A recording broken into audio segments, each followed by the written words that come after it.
हाँ जी स्टूडेंट्स, हम examples discuss कर रहे हैं। हमारा जो टॉपिक था particle connected by a string.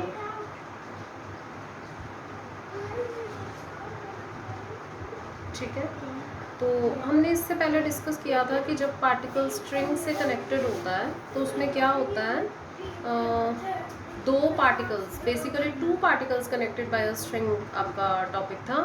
दो मासेस आप अटैच कर देते हो किसी स्ट्रिंग से M1 एंड M2, और जो वो स्ट्रिंग है वो पुली के ऊपर से पास कर रही होती है। तो एक सिस्टम ये वाला है और दूसरा सिस्टम है कि अगर आपका एक मास टेबल के ऊपर पड़ा है और जो पुली है वो टेबल के एंड पे लगी हुई है, again string is hanging like this. तो इससे रिलेटेड हम कुछ प्रॉब्लम्स देखते हैं। जैसे फर्स्ट एग्जांपल है, two masses 14 kg and 7 kg are connected by a light inextensible string. तो सबसे पहले 14 kg and 7 kg, two masses are connected, ठीक है, by a string and placed over a smooth pulley. फिर से वही सिस्टम बन गया कि स्ट्रिंग से दो मास कनेक्ट कर दिया और उसको एक स्मूथ पुली पे हैंग कर दिया। जो दो मासेस हैं वो कैसे नज़र आ रहे हैं आपको, एक 14 kg है और दूसरा 7 kg है।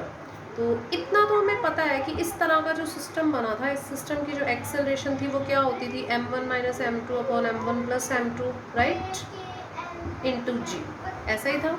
और इस सिस्टम की जो एक्सेलरेशन थी वो क्या थी, वो ऊपर सिर्फ m1 upon M1 plus M2 into जी। तो ये तो है सिस्टम की एक्सेलरेशन, क्योंकि जब दो पार्टिकल्स एक रस्सी से बंधे हुए हैं तो जिस वेलोसिटी से एक पार्टिकल नीचे जा रहा है उसी सेम वेलोसिटी से दूसरा पार्टिकल ऊपर आएगा। तो सिस्टम की एक्सेलरेशन मींस स्ट्रिंग की एक्सेलरेशन जो है, मतलब दोनों मासेस की, वो सेम होती है। तो इसके अकॉर्डिंग हमारा जो एक्सेलरेशन है वो आपका g/3 यूनिट्स हो जाएगा, राइट। तो पहली चीज़ हमें पता है सिस्टम की एक्सेलरेशन ये है। अब देखिए हमें क्या दिया गया है, the system starts from rest, the system starts from rest मतलब सिस्टम की इनिशियल वेलोसिटी 0 दोनों मासेस की, एंड मूव्स फॉर 3 सेकेंड्स। जो स्ट्रिंग है वो कितने सेकेंड के लिए मूव करी, 3 सेकेंड के लिए। अब 14 kg बहुत भारी वेट था, 7 kg उसके कंपैरेटिव बहुत कम है, तो 14 kg ने एकदम से उसको नीचे खींचा। स्ट्रिंग जो है वो वीक थी, तो बस वो 3 सेकेंड के लिए चल पाई, और व्हेन द स्ट्रिंग ब्रेक्स, बस फिर स्ट्रिंग टूट गई, राइट। तो टूटने से पहले वो 3 सेकेंड तक चल पाई है और सिस्टम ने 0 इनिशियल वेलोसिटी से चलना शुरू किया था। तो यहाँ हम अपनी वेलोसिटी ज़रूर निकाल सकते हैं कि 3 सेकेंड के बाद जो पार्टिकल्स हैं उन्होंने कितनी वेलोसिटी गेन कर ली होगी, ठीक है। चाहे एक पार्टिकल ऊपर जा रहा है दूसरा नीचे जा रहा है, पर दोनों रेस्ट पे थे, और वेलोसिटी कितनी गेन की होगी we can find out. v² is equals to u² plus 2fs। एक तो हमारे पास ये होता है, या हमारे पास v is equal to u plus f t होता है।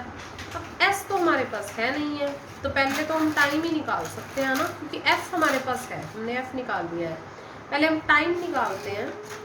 टाइम भी हमारे पास है, टाइम आपके पास है, इनिशियल वेलोसिटी है, f हम निकाल चुके हैं, तो हम वेलोसिटी निकाल लेते हैं यहाँ से। यहाँ पे s यूज हो रहा है ना, s अपने पास है नहीं है, तो वेलोसिटी ऑब्वियसली हम इस रिलेशन से फाइंड आउट कर सकते हैं। तो v is equal to u 0 था प्लस एफ टी, एफ हमने अभी निकाला है g/3, और जो पार्टिकल्स हैं वो सिर्फ 3 सेकेंड के लिए मूव किए हैं, ठीक है।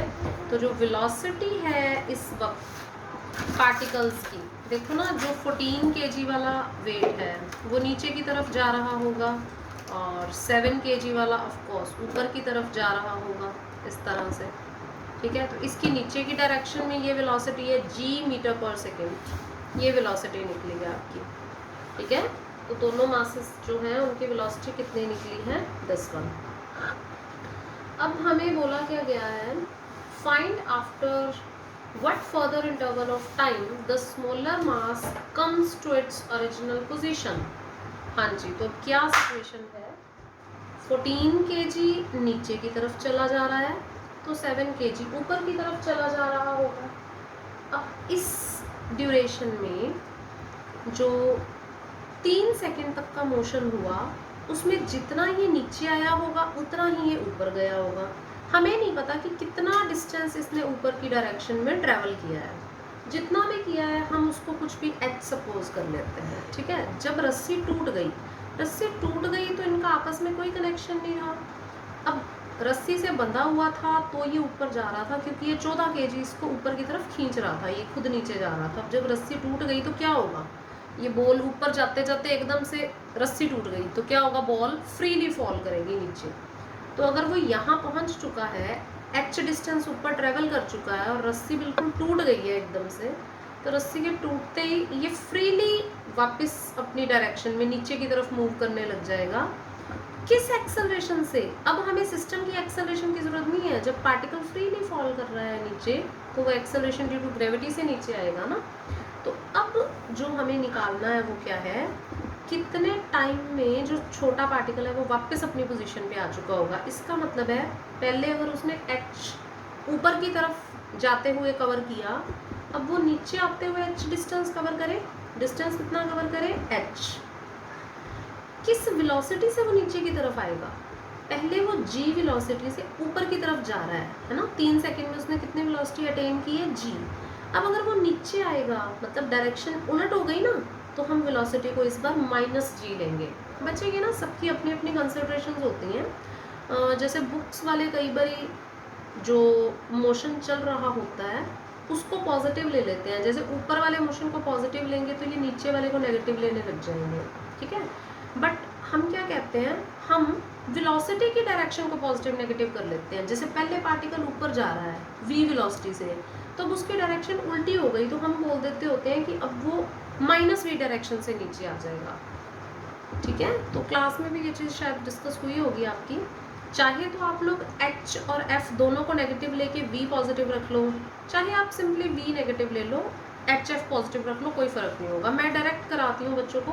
पहले पार्टिकल ऊपर जा रहा था, 3 सेकंड में यहाँ पे आके उसकी वेलोसिटी g हो गई। अब उसने नीचे आना है, इसका मतलब उसकी वेलोसिटी की डायरेक्शन चेंज हो गई ना, मतलब -v हो जानी चाहिए अब। तो इसलिए वेलोसिटी हो गई -g, क्योंकि वो g थी। हाइट मीन्स उसने डिस्टेंस अब कितना कवर करना है, फिर से h कवर करना है, किसी टाइम t में कवर करना है, ओके। एक्सेलरेशन क्या है, acceleration due to gravity, that is g। तो क्या होता है हमारे पास, h is equals to ut plus half ft², right.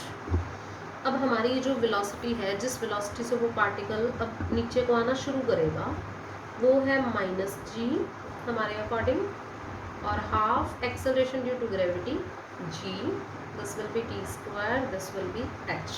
तो आप लोग देख सकते हैं आपका रिलेशन जो होता है वो सेम बनता होता है, जैसे मर्जी सॉल्व कर लो, ठीक है। h की वैल्यू कहाँ है, h कितना कवर किया था डिस्टेंस, ये हमने नहीं निकाला है, वो भी तुम्हें यहाँ से निकालना पड़ेगा। ऊपर की तरफ अगर उसने h डिस्टेंस कवर किया है तो h भी कितना है, s is equals to ut plus half ft² होता है ना। पिछले मोशन में, ये पिछले में ये 3 सेकंड के लिए ऊपर गया था, तो आपका वो जो h है वो क्या हो जाएगा, u तो 0 था, हाफ f कितना है g/3, ठीक है। t² t टाइम भी कितना दिया हुआ है 3 का स्क्वायर, तो ये आपका कैंसिल हो जाएगा, 3/2g। तो ये h जो है असल में वो क्या है, 3/2g। तो उसको भर देना, पूरी इक्वेशन में से g तो उड़ा ही दो, तो 3/2 is -t plus half t²। Quadratic in t बनेगी बच्चों, सॉल्व कर लेना इसको। t की जो वैल्यूज़ हैं वो बन रही हैं -1 और 3, टाइम कभी नेगेटिव हो नहीं सकता, रिजेक्ट हो गया ऑब्वियसली, 3 रिजल्ट आ जाएगा।